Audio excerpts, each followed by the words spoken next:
Okay, so this is a bit of a change, I would say. We're actually recording this live on Twitch for people that want to see it. So, of course, you will see this on YouTube just a little bit after, which I think a lot of people will like. Obviously, we want to kind of get, I guess, a little bit more interaction with the fans because they've been asking if we could do this, so we can kind of get, real-time topic discussion and stuff if they want it. So, I think it'll work out pretty good, probably. So, The minutes before we start. yeah, exactly. So as always, I am your host, Armin, and I am here with Mitch, What's up? You can find me at Mitch692. and also Tristan is here. Yeah, I'm here. You can catch me at Control Breakers, and right now I'm just eating some donuts. The man has his priorities straight, which tends to be the thing with these podcasts. So, Well, no, it's because it's early for me, and I haven't had anything to eat, and I'm just like really hungry. all right, because you're a little bit behind. Yeah, Yeah. Tired day. It's evening for me now. Yeah, see, it's evening for you, it's afternoon for me, and it's morning for Tristan. yeah. Breakfast. How American. So there's before we get into the core topics at hand, which obviously you guys can see what we're going to be talking about in this show right there on the screen, there are a few things I just want to kind of mention. From what I've seen lately, all the DC TV stuff that's happening, just how do you guys feel about that there's going to be a disconnect on the whole, like, TV side of things? Because, like the streaming universe are they isn't all going to be gonna connected. in any way, or are they all standalone? Half of them aren't connected to each other anyway. Yeah. I mean, because if they're gonna try and follow the Arrowverse, they're gonna have to be connected in some way, even if it is disjointed. So, from what I understand, is everything going to the DC streaming service is all one shared universe, totally disconnected from everything else. Yeah. I mean, Yeah. I hope so. Why bug yourself down? True. Yeah. Yeah. Joe Moore, why would I shout out Florida? You know what they did. And you know what they do. Yep. So, with that in mind, we're actually just going to get into our first topic, which, if you guys haven't been paying attention, this is going to be the Deadpool spoilercast or spoilercast section. So, let's talk Deadpool 2 spoilers. It was a movie that definitely takes what the first one did, and in some regards, I think improves on it. But I think in some regards, it doesn't live up to what the first one did. That's like my takeaway from the movie. Oh, it kind of confirmed everything I was worrying about. Yeah. I was saying it like a fair few times that it's a comedy sequel, and comedy sequels always do certain things. And this did exactly that. It relied way too much on previous jokes. Mm-hmm. Oh, remember that? I think we're going to do it, but longer. Yeah. Remember baby? Well, we're going to up the baby hand.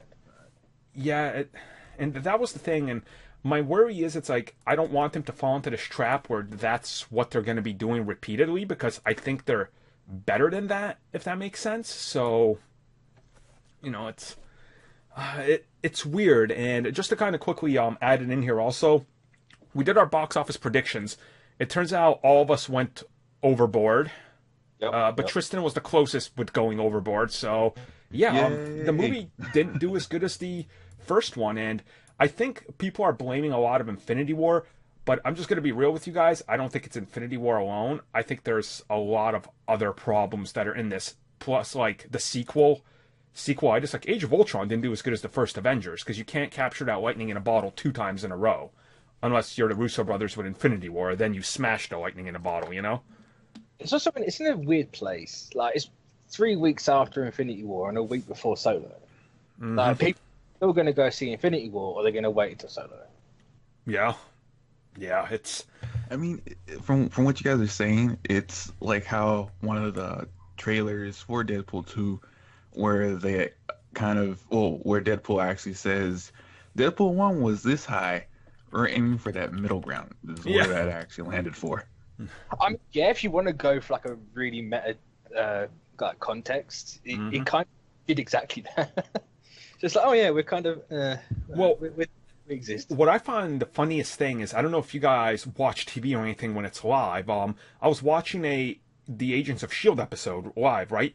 And they had a Deadpool ad, and it starts with the second best movie of the summer besides Infinity War, and I was like, you just called yourself out. Like, I understand he's breaking the fourth wall. It's like, oh, look, we can't live up to that. But I think that's also kind of like, oh, well, okay, so some people aren't going to understand that at face value because not everybody understands Deadpool. So it's like, and some people are going to look at that and go, Marvel. Oh, Marvel's even telling me that this isn't as good as the other movie, so why don't I go see that? That kind of felt weird to me in that marketing sense. I don't know. And then when it came to the movie, I felt that there was a few missing elements, if that makes sense to it. Like they tease Sinister again the entire movie, but he's not there again. Like it's like, what are they saving Sinister for? I mean, clearly the reboot. I mean, it could be the reboot, but is it X-Force? Because that's 2 movies now. No, is it 2 or 3 movies now? 3 movies he's been teased in. Yeah. So I don't really know, unless they're just taking the piss out of the whole Thanos thing, and then they're going to make a joke out of that, which they could easily do. But they missed a massive joke in this one with what they did with the plot. I don't know if they'd miss it again. Well, I mean, that's the thing. It's like people. I've been arguing this with people. I'm like, the movie doesn't matter, and people are like, no, that's the joke. I was like, the joke is telling me that I shouldn't have seen this movie because it doesn't matter.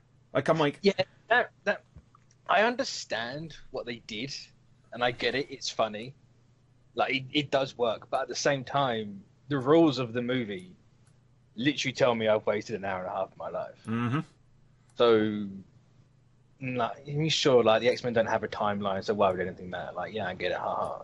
But can we not do stuff like this? Because I just wasted my time, especially for a film that I found not great. Like, it's perfectly serviceable as an action movie. But... Yep. Well, like I said, and I'm trying to make the distinction of reviewing the comic book movies now and giving my opinion with 2 grades. Reviewing it as a sequel to the universe they've established, and then reviewing it as a film. Because I think sometimes they don't line up necessarily, and sometimes they do. Like Infinity War is a great film and a great entry in the MCU. Deadpool, the second one specifically, Deadpool 2 felt like a serviceable sequel, but not as great of a film as the first one. And I think the decreased budget that they had for the first one was what helped that movie feel more coherent, because they couldn't go over the top as much as they wanted to because they were limited with money. So they had to do what they had, right? And that was like a lot of the issue I felt with Deadpool 2 going into it and walking out of it. I was like, I like it, but like Cable, for everything he's given, I still don't know who he is. And I know people go like, well, he's the son of Cyclops and Hope is this mutant savior. I was like, the movie never tells me that. We can't count the comics to give me the backstory for someone who's never read the comics. So that's not fair. So you have to grade it on its own merits, Yeah, and that's a massive problem with the movie. Like, everyone's hyping up how great Cable and Domino were. It's like, they're fantastic set pieces in this movie. That's all they are. They have no character. You don't know who they are. You know what Cable's trying to do. But outside of that, you don't know anything about him. So you bring up Domino, and that's another thing. I liked how she was portrayed. I've been saying since the beginning, I think Domino will be a great character. But by the time the movie ended, I still didn't know who Domino was. No. Like, she was great, sure, but what was it? Like, who was she? I don't know. No, she's literally, the pair of them are Quicksilver. Yeah. They got a character, they're just there for a set piece. Mm-hmm. And it's, unless, sure, like X-Force, if they ever get that script going in time for October, they can focus on those 2 characters and give them an arc. But the only people that had an arc in this was Colossus the Kid, and Deadpool. But then Deadpool had his own arc out at the end anyway, so what's the point? And then effectively wiping the other 2 out. So nothing changes in this movie. It's completely irrelevant to everything else now. It is. And, I mean, people are really going to think that we're just like hating this movie, and that's not true. I'm not hating it. I just think that in a time and a place where we're literally just now following up Infinity War, maybe you have to step your game up a little bit, just a little bit. And I understand like this movie's based a lot on like jokes and topical things, right? But again, some of these jokes fell flat. Like why was there Frozen jokes? Frozen was like, what, 5 years ago? Why was dubstep a joke? Yeah. Like, the first movie was too late to make that joke. Well, they are kind of late because dubstep was like popular around what 2011. Yeah, and that's probably when it was dying. So the first movie was too late to even make that. But I don't know. It's just they made some weird choices with the comedy. Like a lot, about probably 50-50. Like a lot of it worked, a lot of it didn't work. But. Yeah. I don't know. It's just it's weird because there's stuff I like, there's stuff I don't like, there's stuff that falls flat, there's stuff that reaches great heights. So, and like Juggernaut, for example, I thought Juggernaut was awesome. Like he was finally done the way he should be handled. Like he was a beast. Yeah. But at the same time, like, I don't agree with everyone going, "Oh, he's redeemed." It's like, well, was he? Again, the quote villain, if you can say this movie has one, have an arc. He just appears. Mm-hmm. It's like it's a shame because they've clearly looked at that X-Force run where Deadpool has a choice of killing Kid Apocalypse. Yeah, because it's literally the same plot in this, but you know they took some. Like, obviously, they changed a lot of it and had the little Hunt for the Wilder People kid who can't actually see the film because he's too young. But I don't know. Like it was a weird film. It was good for the most part. It's a good action movie. It's kind of a sucky comedy movie, but then it's insistent on undermining itself. You know, that's exactly how I feel. You know, like Ryan Reynolds did the whole piss take of the Thanos the Manager Silence thing, and he spoiled it in there. And then the first 30 seconds of the movie spoils the ending. Then it's like, why?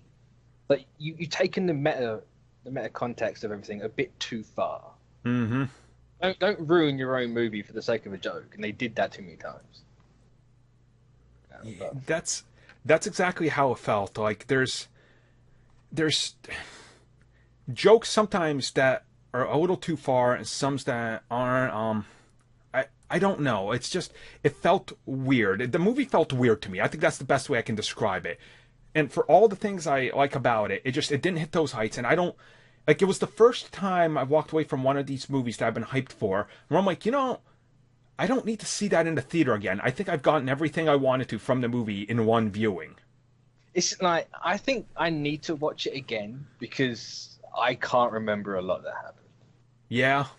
I found it really forgettable. Like, it was nice watching it, but afterwards, like, the next day, I woke up, it's like, I have no idea what happened. I remember Cable. It doesn't help that no one really had an arc. So there's not much to really like chew on, but it was fine. It will make a decent halfway point in the trilogy if they get that far. But. Yeah, I think, and let's just quickly talk for a second about Deadpool or Deadpool 3 or X-Force, which probably will be X-Force, right? If you look at it as like the third, maybe it's the conclusion to this Deadpool because it might be when Disney takes it over. What exactly do you do then? Because I don't think in X-Force we get Cable's entire backstory or Domino, and it's going to be the Deadpool show regardless because Ryan Reynolds is still going to be involved with the creation. So I feel like for all the hype up that Rob Liefeld does, it's going to be the Avengers but R-rated. I don't think it is. I really don't think it is. No, especially after this one, I think unless it starts picking up, it's not like I'm going to say it's failed. It's made far more than the first one did in total at this point, and it could maybe hit $1 billion. It could get close to it, but then that's if, or depending on the second weekend, really. But I don't know if that's going to damage it. They throw X-Force out of the way in this movie immediately, which I get it. There's who's the one that does the acid vomit? What's his name? Yum. But it's the one that Michael Allred created in Ecstatic or X-Force. But like, he should have been a giveaway that they all get offed instantly because him and I think Bedlam die straight away in their first appearances. Yeah, I didn't like that. It was funny, and like Peter being the only one that survives at the end was kind of funny. But I don't know. I don't know if that was possibly the right choice to make, especially when you're clearly trying to advertise X-Force. That's probably no doubt going to be next year if they start in October. So, yeah. I don't know. He has some questions made for this movie. I'm not sure if it was the right ones. Makes money, makes money. There'll no doubt be a third one, unless they have Deadpool 3 as X-Force. But I'm certain they said X-Force wasn't going to be a Deadpool story. So Yeah, I mean, we'll talk about it when we get to it, but for now, I think it just remains at that. It's like it's a movie that exists, and I'll watch it again when it releases, and then I'll have a better understanding of it. So, I guess that's our Deadpool 2 spoilers. before we move on, it was Zeitgeist, so thank you, chat.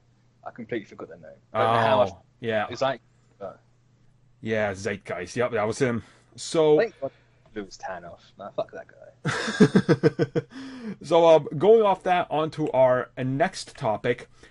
Deadpool 2 was a thing in the past. Now we go to Spider-Man. Spider-Man 2 castings. It seems like Jake Gyllenhaal all but confirmed for this role, because the agents are coming out and denying it. Nobody's denying it when asked the questions. Usually when this happens, it seems to be all but confirmed at this stage, especially with the Marvel castings that we've heard previously from these same sources. So, how do you guys feel about Gyllenhaal? Because I think he's going to kill it. Like, he's going to be amazing. Oh, yeah, definitely.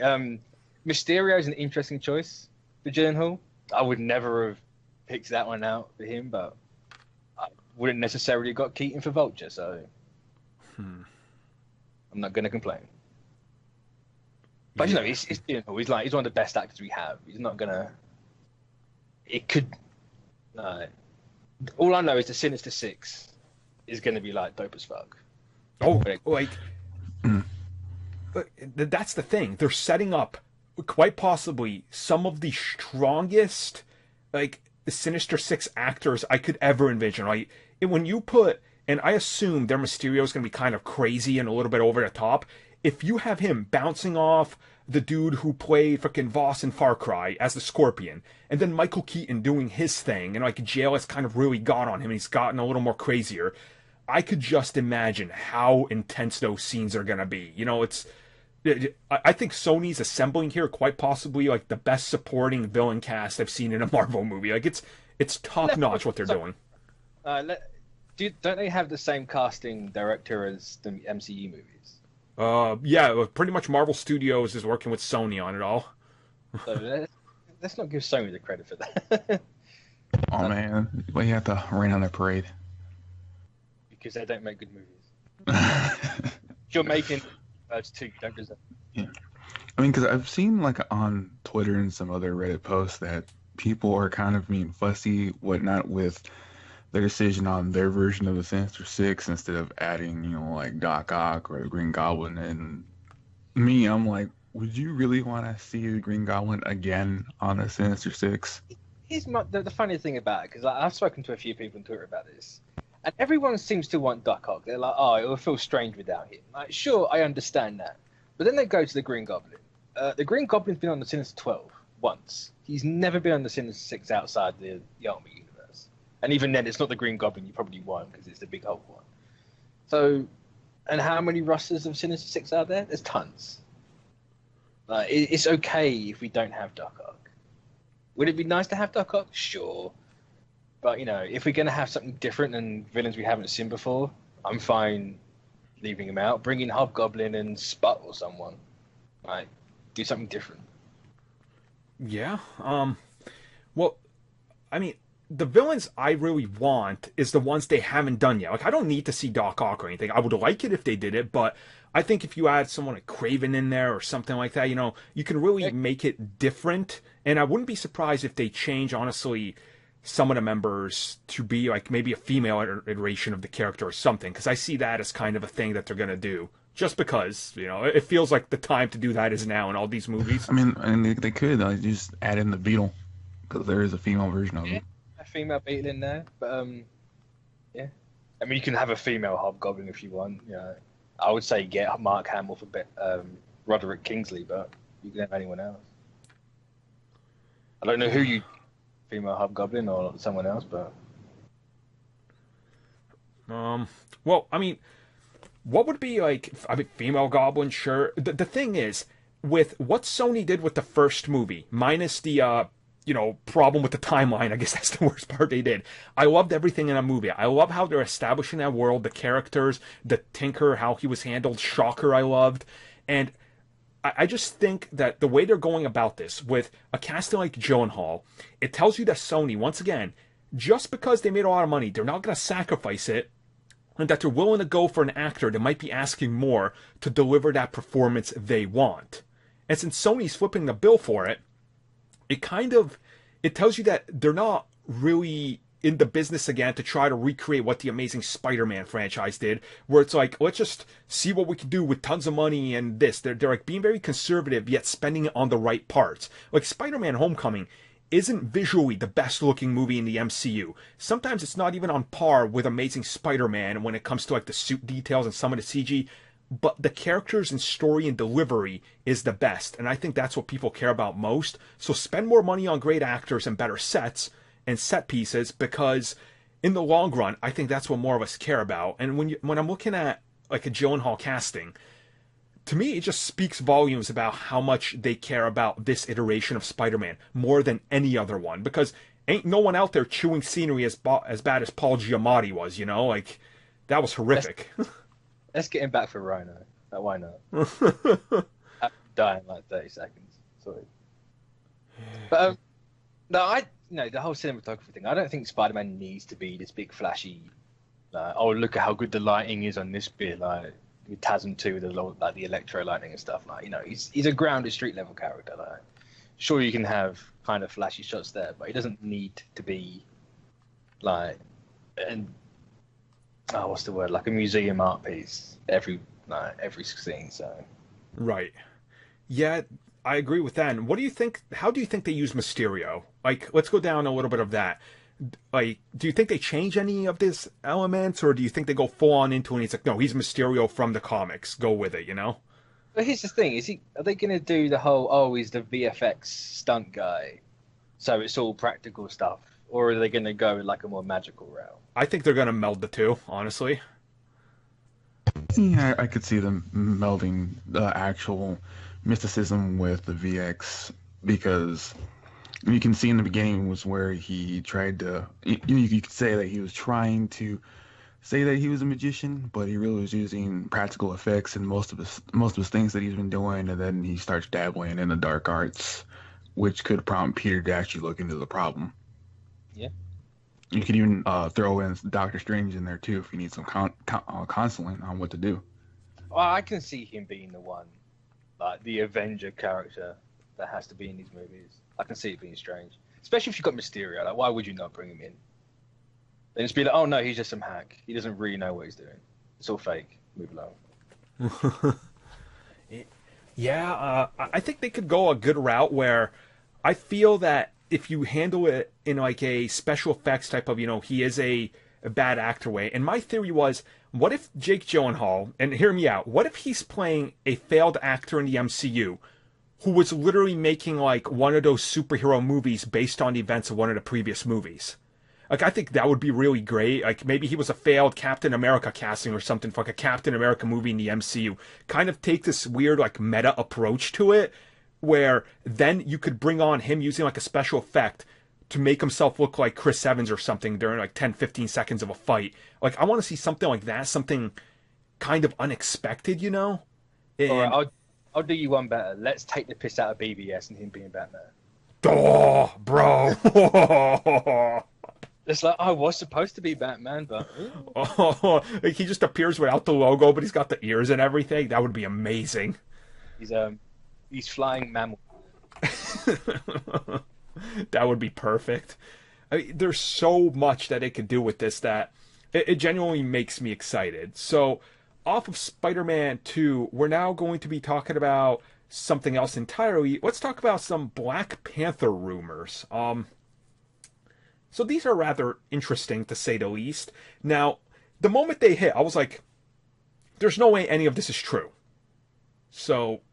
Oh yeah, because it's weird from what the rumors are saying that Donald Glover is going to be recasted as a different villain than Uncle Aaron, the Prowler. So I didn't know where this was going, because they want either he's going to recast as a different villain, or they're going to have the Prowler be a Black Panther villain for the sequel. But they already come out and debunked this. Yeah. And I didn't even know where it came from. It just appeared, and I was like, oh. I think it was on, was it comicbookmovie.com, I think. Where did they get it from? I don't know. It always gets shared, and half these people don't source where it came from, and that's a problem by the time you find a source. But the way I look at it is, one, Killmonger is not coming back. Let's start with that. There's no way you bring that character back because you would undo his death, right? Unless you do like an ancestral plane thing and he's there. Yep. I don't class that as bringing him back. Yeah, like you can't bring him back as a villain because then it would kind of feel cheap. Unless whatever happens in Avengers 4 is reality altering and then he gets brought back. Okay, maybe, but... people were saying bring him back as a zombie. Sure, Marvel Zombies in Black Panther 2. Why not? I mean, because T'Challa is the king of the undead, so it's not impossible. That makes sense. Yeah, so it's not impossible.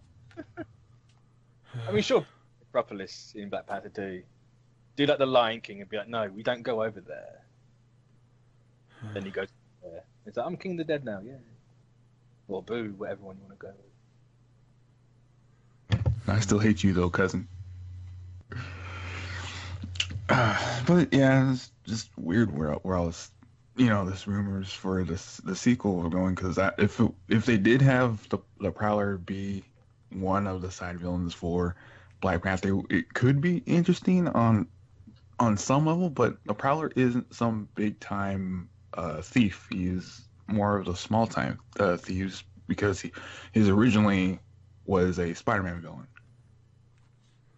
Yeah. I mean, like, kind of do the whole thing of like, oh, he's looking for an upgrade. He was buying weapons in Homecoming so he can go buy stuff for his suit.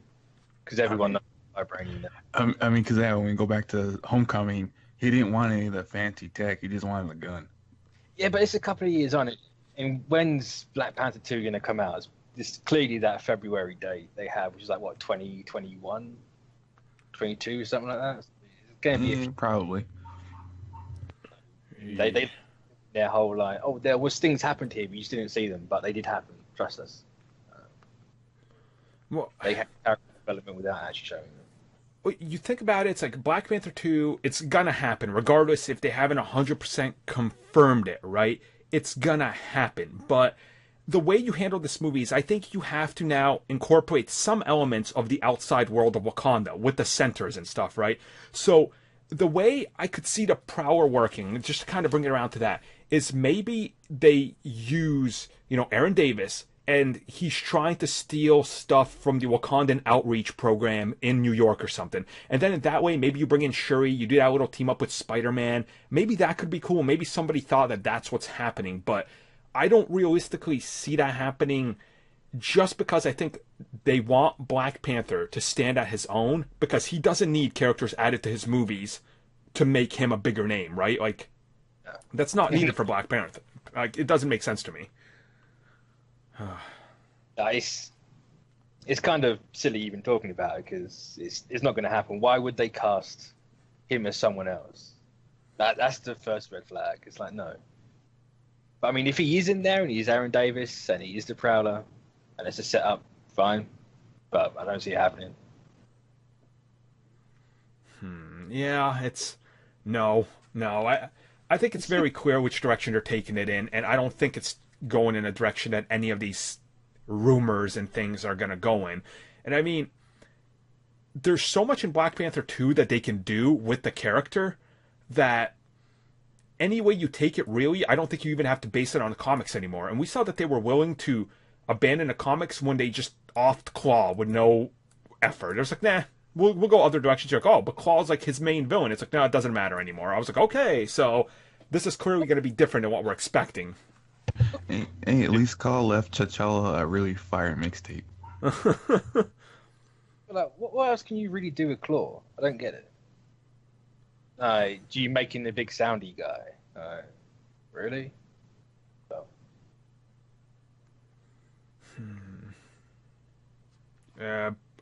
I don't know. I don't know where you go. Like, honestly, I got no... This is the one, like, when I look at the future of the MCU, a lot of the movies I can kind of go, well, I think they could go here, I think they could go here. Black Panther 2 seems to be the only one where I think about it, I'm like, I legitimately don't know where you go. Like, go into space and do Planet Bast. yeah. Let's do the great introduction to new Black Panther readers. He's in space. What? Sure. Some spoilers, but I know people in the chat haven't read it yet, so Yeah. I'm not going to be that guy. So Fair enough. Well, going off that, let's go on to our next topic.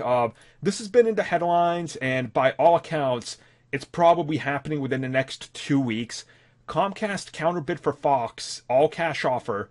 It seems to be a go, and Comcast has put out those, people to put out like the dotted lines and sign everything to make this an official offer. Now, the last time we heard something like this was 2 weeks before Disney announced the acquisition of Fox, when we heard the rumor that they've put out their guys to talk to the banks and everybody to get this ready. So, yeah, Comcast seems to want to derail what people want. But does Fox want to sign on the dotted line, though? Well, does Fox want to pay the money to put out the Disney deal? Why would you pay over $1 billion when you're trying to make money? So, oh, well, we want money. Let's just waste $1 billion. Like, no, don't do that. That's silly. I don't see Fox even accepting or acknowledging the deal, to be honest. Yeah. I mean, it's just me. I mean, they could take it, but the amount of time Murdoch's been like, no, we want the Disney stuff. Disney's the better offer. No, I don't know. I just don't see it happening. It's just you can. Well, for me anyway, it's like imagining Fox is just ignoring Comcast and the DMs. Yeah, pretty much. Here's my dick pic. So please respond. So, here's the thing. The way this Comcast bid will go, and, I talked to a couple analysts and friends that I have that work, and more or less what some of them told me is if the offer is real, there is a potential chance that there will be a big swing in people going, we want this. And sure, Murdoch might say, hey, this got to go how I do it. But there's other people with other stakes in Fox that could go, well, this is valued more than what they're valuing over at Disney. And while Disney, yes, is the better fit for them, Comcast does have a viable option here, and they want some of these franchises for their own. Now, another thing that I was told is, if this was to happen, Comcast might be giving them the option to, if they buy them out, to keep Fox 100% intact. So Fox keeps operating the exact way they're operating, just all their profits are merged with Comcast, where Disney wants to absorb it and use franchises like the Marvel franchises as part of the Disney catalog, not the Fox guys anymore. So if that was the inclination and you're getting a cash bid, I could see why some of them would want to go with that one. It's like, oh, we get to keep our exact jobs indefinitely and nothing changes, but we just get a lot of money right up front. That seems pretty tantalizing, Doesn't that make them... I hate saying this word, and I hate people even fucking acknowledging this word. Doesn't that make Universal and Comcast more of a monopoly? And that's what I was going to bring up, because yes, it does. But people only swing that word towards Marvel and Disney. Yeah, it's just can we stop even using that word? There's more studios than just Disney and Fox. Yeah. Mono means one. End of. It doesn't mean, there's one and there's somewhere over here. And if they still wanted to make movies and keep Fox going, then that's far worse than Disney going, no, we just want everything you have.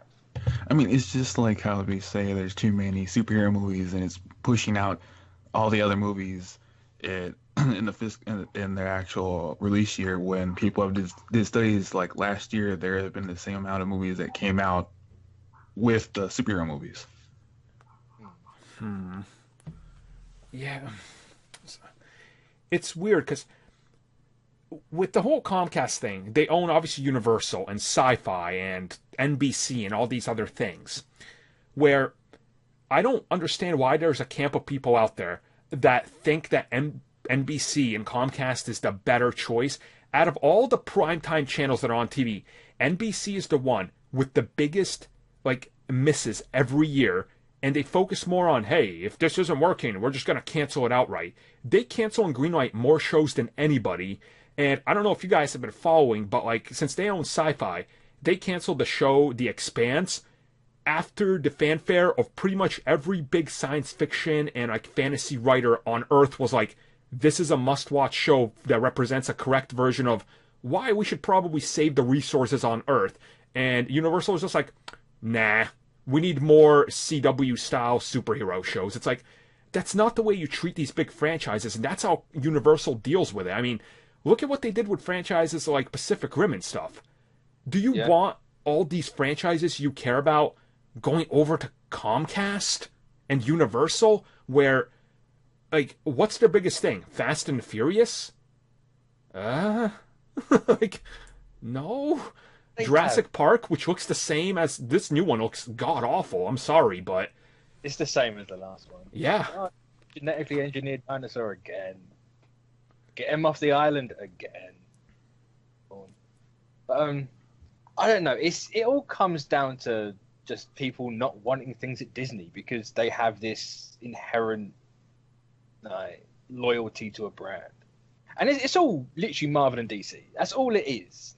You've gone, oh no, Disney can't have this because they'll make more money, and then DC will, WB will fuck up even more, and then we'll just be angry. Oh, no. And it's like, yeah, but just think for a second. That's all you have to think for 1 second. I put aside the whole silly fanboy debate because that's literally irrelevant at this point. But that's just me. Like, what do I know? No, I just. Yeah. It's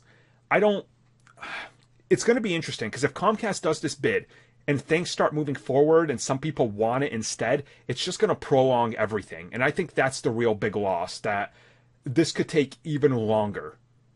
Yeah. And that's terrible. Like, that's really terrible that it could take just longer for us to get here. Ugh. And then who knows what Universal... Can they just like give up the Namor rights? Can they give up Hulk? Just please. Like, they're holding on to some of these things just because. I wonder if they're tight, because I think Universal are the ones that have the theme parks of Marvel. Yeah. I wonder if it's like tied to that and they don't want to get rid of that. I doubt it, but just a spitball idea. I wonder if that's what's holding that bit up. Yeah, I don't know.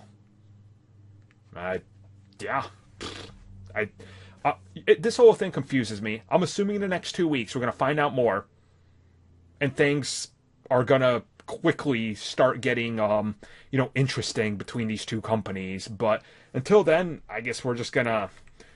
What, we have one more topic, I think? Yeah. Yeah, all right. So this one should be good.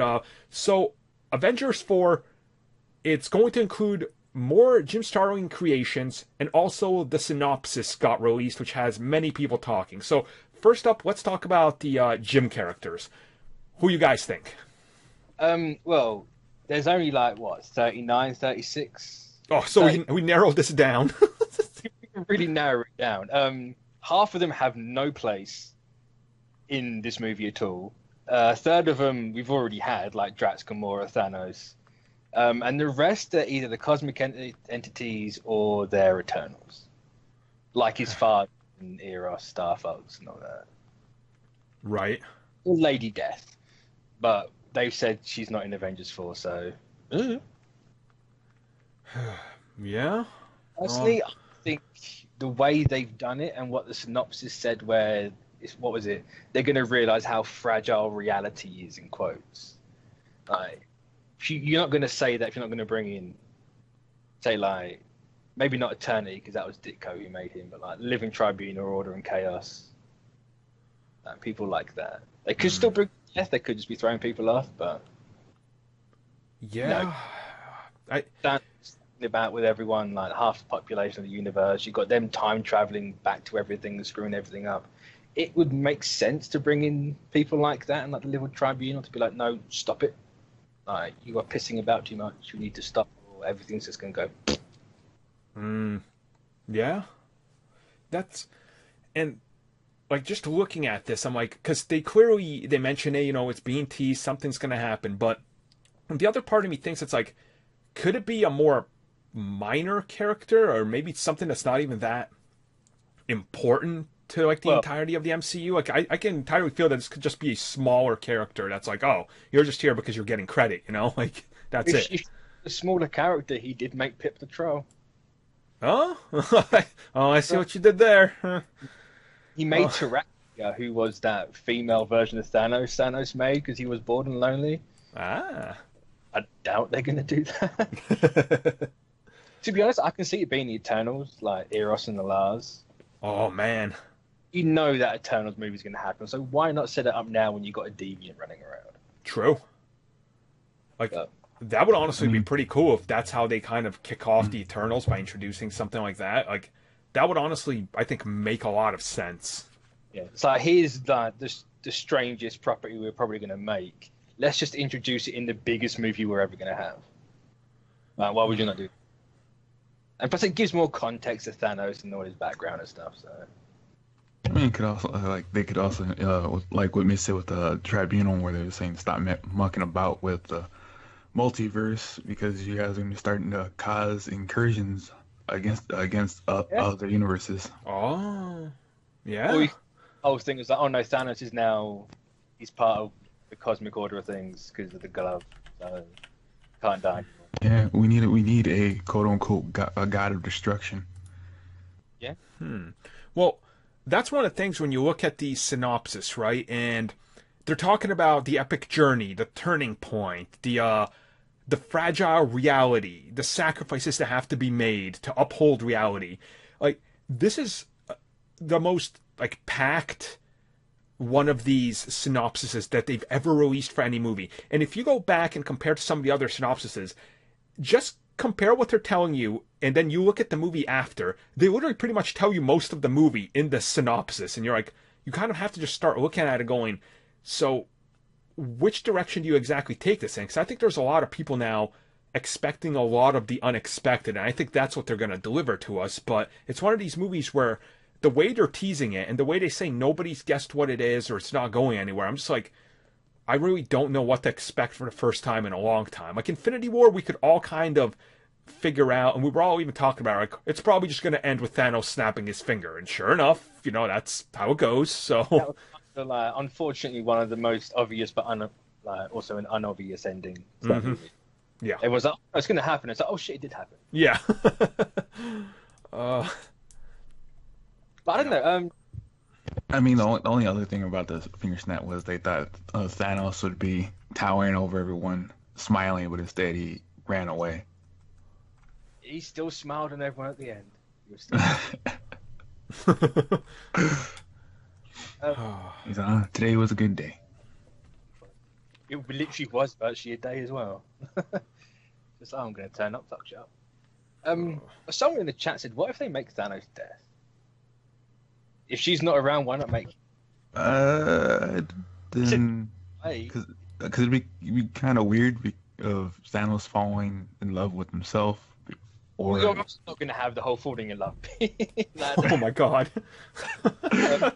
He's just narcissistic, just looking at himself in bunches of mirrors the whole entire time. He just stares in the infinity well, like. Turns out Thanos has just become Buffalo Thanos. He's going to do the dance and all. It's just emotion at that point, isn't it? Really? Yeah, like, and that's another thing I want to talk about. So Thanos is clearly coming back in Avengers 4, and how much is clear. But with how much they're doing with this whole time manipulation, by the look of it, going back to other events, are we going to have in this movie like a scene where it's bouncing back between 2 to 3 different time periods, and they're all fighting Thanos at a different point in his life? Like, that's kind of cool too. Like, that would be honestly pretty unique, right? Like, I mean, with time travel and what they're clearly planning, anything can happen at this point. Mm-hmm. Like, just say anything, you're probably right. Maybe apart from Thanos loving himself as death, that may not be right. Yeah. I know that. I don't know if they, where Infinity War was his movie in his introduction. I don't know if they now play it where Avengers 4 is an Avengers movie. They do it that way. I think that's how they're going to do it, because this is the farewell to the old school, like, the ones that have been there for a while. So I think that's how they're going to play it up. It's like, no, that was the Thanos movie. This is now the Avengers. This is going to be the one where Cap finally says Avengers Assemble after a decade of waiting. This is going to be the one. Like, I'll bet 5 hypothetical internet monies that he doesn't. oh God, they can't not do it. They can't. He's going to literally do Age of Ultron, but he's going to die, as he said. Oh God. They just blue ball everyone for eternity. Eternity is not an intentional pun, but I'll take it. They're just gonna get a voice actor that like doubles down because Joss Whedon wouldn't record those lines. It's like, Avengers Assemble. They just get Scarlett Johansson to say it. It's like, well, she said it in the outtakes. Just use that. Oh man. Oh, it's interesting. Avengers 4, there's a lot of hype behind it. There's a lot of stuff I want to see in it, but there's going to be quite a long time we have to wait to get anything, because we know they're skipping San Diego Comic-Con, which, being real with you guys, Marvel Studios is bigger than Comic-Con now. They're like Rockstar at E3. You don't have to go because you know who they are. And they could drop a picture like Thursday morning at 4 a.m. and everybody's going to be talking about it, because that's Marvel Studios now. Like, they're bigger than going to trade shows and things like that. So it's going to be a while. Like, Sandy, the WB pound's about to start, and they just go, oh, by the way, Avengers 4 is called this. Oh my God. It's just like, all right, cancel Comic-Con. Yeah, they could literally just drop the image on Twitter, and it would be the most tweeted thing for the next 3 days. So that's really how it goes. So yeah, we'll get back to, I guess, talking more about this in the future, unless there's something more anybody wants to add. I was going to say, when do you think they're going to drop the title? Or do you think they can realistically hold it off until a trailer? So, trailer, I realistically think they're holding off till, like, November, December. That's so long. Yep. So far away. It's not actually away. I think the title, and this is just me thinking, I haven't talked to anybody, I don't know anything, none of my dudes have said anything because they don't even know. I realistically think the title comes out right around the time that the Blu-ray DVD combo, digital comes out, to hype up the next chapter. Oh, so August? Just about, maybe late August. I think that's the perfect time to drop it. That'd be interesting. Because that would get people to buy the thing. Like, oh, find out what the title is by buying this. It's like, thank you. People are going to buy it anyway. It's not just that. I think like they're going to pack in something like behind. You know how they do the behind-the-scenes thing? I think they're going to have like one of those 5-minute snippets in the Blu-ray release, right? That's like behind the scenes of these two movies. And there'll be like 1-minute section of Avengers 4 behind the scenes footage, like the green screen behind them, like they used to do in the older movies.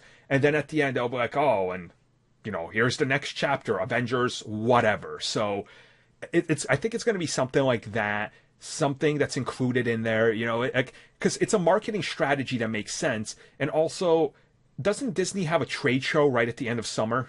I think there is something that they're doing. I can't remember, but I know there's something, like some earnings or some bigger thing that's happening that I was told about. So it wouldn't surprise me if at that thing, that's when they announce it. And that's kind of coincides with the release and everything. That's just my idea. I don't know anything, but it would make sense to me. So, yeah.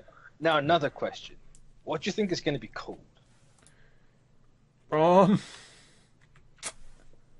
they said Avengers Forever is the closest guess. Whether they're actually kind of trying to throw people off and be like, oh yeah, it's the closest one because it is.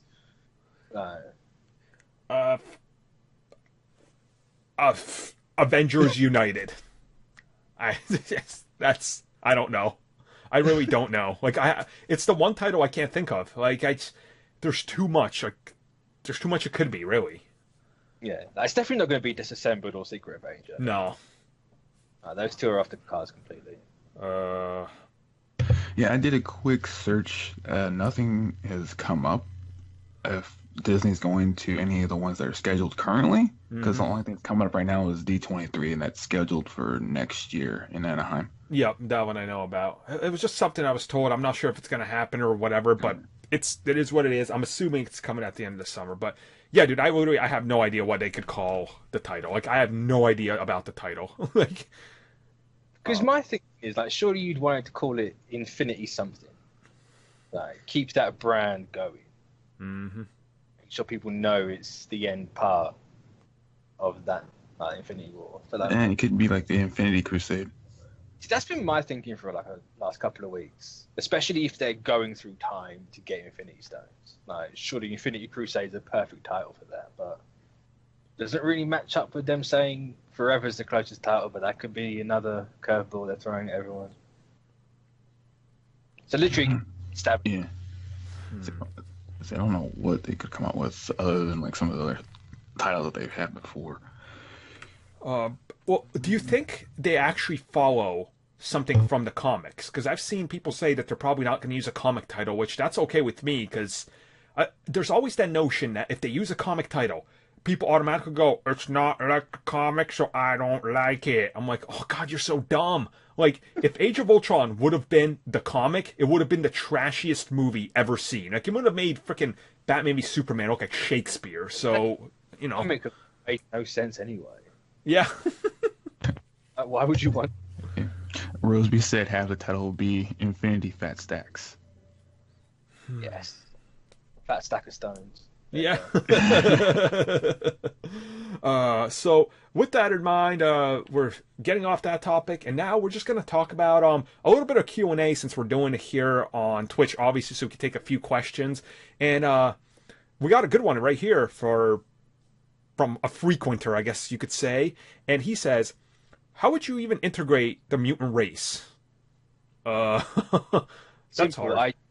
I'd literally tie it into the super soldier stuff. I'd have Wolverine be in World War II. Yeah, being Patient Zero. Yeah, you know, you do that. You have other people experimented on, but the mutant gene doesn't kick in, and then 2018, for some reason, maybe undusting kicks in the mutant gene and they just appear. I think that's the easiest and simple way to do it. But Yep. See, I'm completely agreeing with you. I don't want it to be the same mutant thing that they've done already. Now, I would like it if it was maybe some sort of attempt to recreate the super soldier serum and things like that. Maybe that's what the, Red Skull, and there was another faction that were experimenting with mutants and stuff, and that's why you have someone like Magneto, because they were heavily experimenting on him. I'm all okay with that. I'm okay with changes as long as the characters remain true to their core, which I have no doubt they will.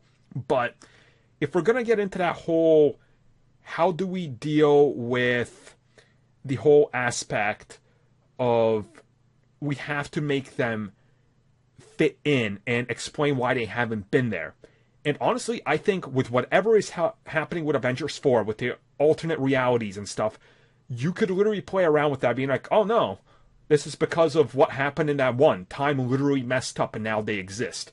And you could make that as an easy way to go about it. Like, they didn't tell us Spider-Man's origin, and nobody cares. Nobody's complaining about it. So you could just have the mutants show up, and I don't think anybody would really care about their complex back history. It's like, it doesn't matter. Just give us the characters and treat them right. So I think that's what matters. The Singer movies didn't give us an origin. We had character origins, never got a mutant origin. Yeah, well, comics don't even really care about their origin because they're I think the only close thing to an origin was the mutant gene happened. Yeah, it caused everything to go in motion. That was it. Evolution. It's like, well, you kind of are the next stage because you're made from Celestials, but that's too close to Eternals if they're going to do that. So yeah, I don't like the whole idea of Xavier's blocking minds and that is I have so many friends that are like, this is what they need to do. Xavier was blocking people and wiping out their minds. I was like, oh, so Magneto was right. Let's just kick it off with Magneto was right and you're a scumbag, Charles. Perfect. Magneto's the hero of the MCU, everybody. I was like, you clearly don't understand Charles Xavier if that's your take on it, I mean, in a way, he kind of is, because him and Magneto play human chess all the time. They go to that extent. Plus, again, it's too close to the Eternals because that's the Neil Gaiman run. They've been living on Earth for millions of years, but they haven't got the memories, and then for some reason they will start coming back. I don't know. The mutants have a weird, convoluted thing, and I don't think in a franchise like this you can just go, oh yeah, they just started to appear. I think you have to have something there. because then everyone, cause you got no rhyme or reason to when mutations happen. Yeah. Have Charles Xavier, oh, I'm a 60-year-old man, I can now read minds. But why should anyone follow him? No. Magneto just comes up, he's an 8-year-old man, or why should anyone talk even bother with him? No, it's a complicated one. I personally think the whole super soldier thing is the easiest way to explain it, because you've got a valid reason why they're all kids. Mm-hmm. Yeah, that's true. So I would honestly like that, but I guess we're gonna find out. Only time will tell. Now we're gonna. So thank you to Disciple of Fear for that one. Your frequenter. I didn't mention your name to kick off, and I wanted to mention who gave us the question. Thanks a lot for that. There's another one that's kind of a good question here that I want to touch upon, because I think it leans a little bit into the whole TV verse, and quite literally there's a lot of stuff happening. And he asks, with the whole Batwoman thing entering the Arrowverse in CW, do we think that this could be a backdoor pilot to the Batwoman show? Absolutely. Yep. Oh, yeah, we have women. Okay, bye. You're done. No, it's that. But then people are gonna say, "Where's Batman through all this?" Because Gotham's there too. Batman's had 6 seasons on the CW. Yeah. He's been there the entire time. So what you're really saying is that it's a backdoor pilot for Batman. Well, no, because they've had 7 seasons of Batman. It's just been Arrow. Wait, has he gotten the Arrow car yet? I don't know. Where it's like an actual car in the shape of an arrow. Look, he hasn't even got the facial hair yet. He's not going to have a car. Oh. Even though apparently next season, you never know. They might jump the shark and give him an Arrow car. Well, okay, so here's my honest feeling. So I want to see what they do with this Batwoman whole thing in, like the CW verse, and how it's going to fit. How does Gotham fit into this now that we know it's been there for a while, apparently, and Batman's got to have existed if Batwoman exists, so that's quite clear. And I think this is their way of spinning it off. And here's my honest feeling. Gotham is canceled. It's ending. Batman is now free once again. I think you will see Batman appear in the Batwoman show when her own pilot takes place, except it's going to be like flashbacks and stuff, and they're going to have someone, but you're not getting a designated Batman show. And I think that's how they're going to handle it. But the problem I have with it is, once again, it's the CW. And from what I've seen, and I've watched the first 3 of Arrow, the first 2.5 of Flash, Legends I've watched the season, and I don't know what the hell else there is. I don't care. Anyway, that's what I've watched. They all tread the same ground with the same story, the same plot, and it's rinse and repeat. I can't do that. Like, it needs to give me more. And if you can't evolve your show past the same thing over and over, then I'm not interested. And that's a really big problem, so... Say they're going to have Batman in flashbacks. I disagree. They're going to cross over with the Pennyworth show. It's going to be Alfred with the shotgun on the team. No. They put the young Pennyworth in the makeup, and it's going to be that. Well, it's like it's different networks, but hey, it did it with Supergirl. So then, what do you? How are they going to handle something like Titans, right? Robin is in that. Are they never going to mention Batman? Are they going to be like, it was the Cape Crusader? I'm like, oh my god. Yes. I'm not liking this. Oh god. So they're going too deep into the rabbit hole to stop now. Are they? It's at a certain time, you know when to turn back. I don't think they... Yeah. Fire one. Yep. So yeah, I guess that'll bring us to the end of the Q&A, and so I think this is how we're gonna start doing it from now on. For everybody still listening on iTunes and stuff.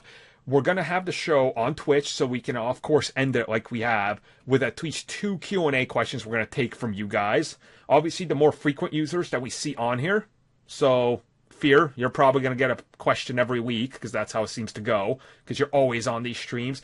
This is what we're going to try to do for you guys. And then, of course, you guys are going to have the YouTube version and everything following right after it's done rendering. But this kind of gives us a little bit more interaction. And I've been actually thinking about doing it for a while. Just getting a new PC up and running has been a headache, and it's finally been able to work. So, people can enjoy it. And it's a good format, I think. And I guess you could say, like, as a heads up, just don't spam your question if we don't get to it. Yeah, that's what I've been seeing. Yeah, we're gonna try to vary up the questions. So, like, we took one about mutants and we took one about Batwoman. So we're gonna try to vary up with that. So a little bit more unique of a question. We'll try to pick it out every week for you guys, of course. And that's, I guess, how it will go. And we'll aim to make the shows about an hour because I think that's what people like. So generally seems to work good. But they're too long. Cut them up. And then we make them short. Too short. God damn it. That's the. So quickly, I do want to touch upon this. Shield. I think that was a perfect series finale, even though they're gonna come back with another season. Honestly. Yeah, but at the same time, I'm glad it's coming back. Same. Don't leave me wondering what happened to Fitz. Yeah. I didn't appreciate that at all. So. Yep. I mean, because like someone asked, I think it was what were Ghost Rider and was it Shield doing after the Snapchat? I'm like, well, if they were still around, they'd probably be freaking out right now. Well, half of them would be. So. Yeah. So, thank you. Yeah, right. They were just kind of doing their own thing. They didn't get affected by the thing because they're in the TV. That's why. Okay, so. There you go. So, thank you for joining us for our podcast, everybody. As always, we'll see you guys next week. So,